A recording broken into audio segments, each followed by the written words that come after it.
Ciao a tutti! Oggi voglio fare con voi un tutorial molto particolare. Voglio fare una fairy house, la casina delle fate praticamente. Questa qui l'ho realizzata in rosa con il cappello fatto di felpa e poi ho usato della passamaneria, del merletto e poi dei piccoli oggetti. In questo caso non li ho ancora incollati e sono appunto delle miniature ed è su un tronchetto. La campanella suona e questa è la mia fairy house. Guardate che carina che è, io le adoro proprio. Per fare il cappello avremo bisogno di un cartamodello che vi metterò o qui sopra in un link direttamente sul video e verso la fine appunto del video stesso, del video tutorial, oppure lo potete trovare qui sotto al video. Per fare questa fairy house ho utilizzato appunto questo cartamodello che a livello di cucito c'è veramente pochissimo, e poi se non volete cucire potete fare tutto quanto con la colla a caldo. La fairy house che faremo oggi sarà in tema natalizio e alla fine del video io vi farò vedere tutto quello che ho utilizzato appunto per fare il video. La casa delle fate in tema natalizio sarà leggermente più grande di questa, avremo bisogno appunto di una base un po' più grande e cambierà il corpo, e anche il cappello saranno più grandi, però non c'è problema, insomma voi le potete fare di qualsiasi grandezza, nel senso che il cartamodello che io vi metto poi voi lo potete ingrandire con la stampa e quindi potete fare delle fairy house ancora più grandi, oppure lo potete rimpicciolire e fare delle casine delle fate più piccoline. Buona creatività a tutti!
Allora, questa qui è appunto, siamo arrivati alla fine, alla conclusione del lavoro di questa casina delle fate in tema natalizio, e ve la voglio un po', diciamo, descrivere, perché appunto nel video non ho parlato, proprio perché comunque è un video pieno di tanti passaggi, quindi ho preferito farvi vedere il procedimento per non allungarlo, diciamo, eccessivamente. Se non avete la macchina a cucire non c'è problema, perché tutte queste cose qui potete tranquillamente farle anche con la colla a caldo. Ho utilizzato il fil di ferro, come avete visto, dentro al cappello, proprio per poterlo piegare in vari modi, quindi questo qui lo potete poi sistemare come meglio credete, potete arricciarlo ancora di più, insomma. Per fare queste decorazioni io ho utilizzato veramente pochissime cose reperibili molto facilmente. Una campanella di metallo, questa qui la trovate tranquillamente sempre nei negozi di casalinghi o in negozi orientali, dei rametti in plastica, delle bacche,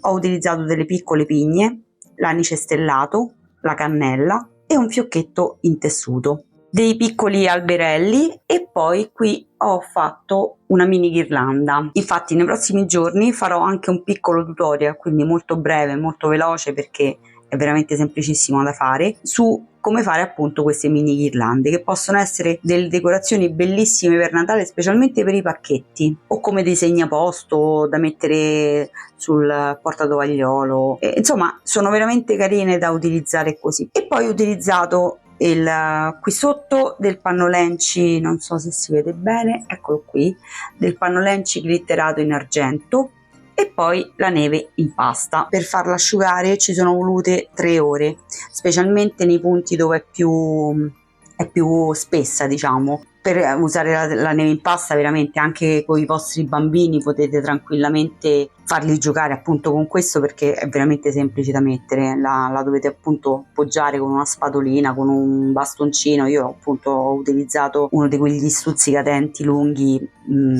per fare gli spiedini, ecco. La neve in pasta che io ho utilizzato è questa qui, è della Rayer, e dentro, come avete visto nel video, è fatta così. Va girata ovviamente prima di essere utilizzata, e vi dura parecchio, perché io questa qui l'ho acquistata lo scorso anno, quindi ce l'ho ancora, e come potete vedere funziona perfettamente. La neve si è essiccata e resta dove l'ho posizionata. Quindi può essere tranquillamente un bellissimo centro tavola per la sera di Natale, potete metterlo sopra il camino, potete metterlo sotto l'albero di Natale per creare un piccolo paesaggio. Poi potete farne 1, 2, 3, 4, insomma dipende da quello che voi volete ottenere, diciamo. Questa potete anche metterla al bagno, se la rendete profumata potete farla come profumatore per il bagno, ed è un regalo secondo me bellissimo, sia per voi stessi che anche appunto da regalare agli altri. Queste qui sono le mie 2 casine delle fate. A me non resta che salutarvi e rimandarvi al prossimo video, ma prima vi ricordo sempre di iscrivervi al canale se non l'avete già fatto e di attivare la campanella per restare al punto aggiornati sulle prossime uscite dei video. Oltretutto qui vi metterò il link qui sopra in alto, il link per poter scaricare il cartamodello del cappellino di questa casina delle fate, e se il video vi è piaciuto mi raccomando di condividerlo. In questo modo aiutate appunto la crescita del canale. Ciao!